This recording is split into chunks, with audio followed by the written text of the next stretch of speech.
Gráfico, temperatura, entropía. Este gráfico está formado por 4 etapas. La etapa 1-2, la etapa 2-3, la etapa 3-4 y la etapa 4-1. En la etapa 1-2 interviene una caldera. Su función es llevar este líquido sobreenfriado a vapor sobrecalentado. Esta etapa se divide en 3 secciones. En la primera sección se pasa de líquido sobreenfriado a líquido saturado, produciéndose así un aumento de la entropía y de la temperatura. En la sección número 2 se produce un aumento de la entropía, pero a temperatura y presión constante, pasando de líquido saturado a vapor saturado. Y por último, en la tercera sección se produce nuevamente un aumento de la temperatura y de la entropía, pasando de vapor sobresaturado, de vapor saturado a vapor sobrecalentado. En la etapa 2-3, mediante una turbina, el vapor sobrecalentado pasa a vapor saturado. Como no se produce un aumento de la entropía, sí o sí debe disminuir la temperatura. Por lo tanto, la línea que nos va a quedar va a ser la siguiente.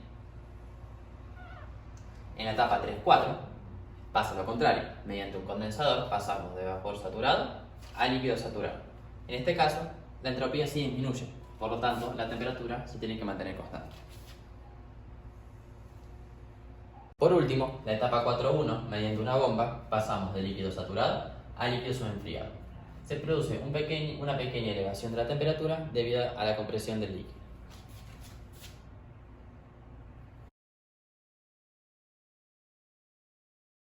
Gráfico presión-volumen. Al igual que el gráfico de temperatura-entropía, este consta de 4 etapas. En la etapa 1-2 interviene una caldera y se pasa de líquido sobreenfriado a vapor sobrecalentado. Como podemos ver, la caldera trabaja a presión constante y hay un aumento del volumen debido a que pasamos de líquido a vapor. En la etapa 2-3 interviene una turbina, la cual al ser un expansor genera una gran disminución de la presión y un pequeño aumento del volumen. Y pasamos de vapor sobrecalentado a vapor saturado. En la etapa 3-4 interviene un condensador, de donde pasamos de vapor saturado a líquido saturado. Como se mantiene la presión constante, tiene que haber sí o sí una disminución del volumen, y esto se debe, como se dijo recién, a que pasamos de vapor a líquido. Por último, en la etapa 4-1 interviene una bomba y pasamos de líquido saturado a líquido sobreenfriado. Como hay un gran aumento de la presión, se genera una pequeña disminución del volumen, y esto se debe a la compresión del líquido.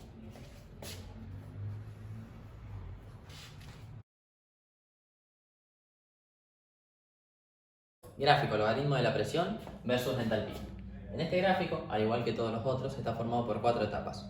En la etapa 1-2 interviene una caldera y se pasa de líquido sobreenfriado a vapor sobrecalentado. Como podemos ver, la caldera trabaja a presión constante y por lo tanto, como pasamos de un líquido a un vapor, hay un aumento de la energía en el sistema y consecuentemente un aumento de la entalpía.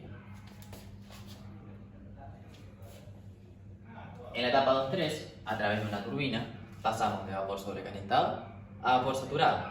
Como hay una gran disminución de la presión y de la temperatura, se produce una disminución de la entalpía del sistema. En la etapa 3-4, a través de un condensador que trabaja a presión constante, se produce una disminución en la entalpía del sistema, porque pasamos de vapor saturado a líquido saturado. Y por último, en la etapa 4-1, a través de una bomba, hay un gran aumento de la presión y consecuentemente un pequeño aumento de la entalpía, porque pasamos de líquido saturado a líquido sobreenfriado. Este pequeño aumento en la entalpía del sistema se debe a la compresión del líquido.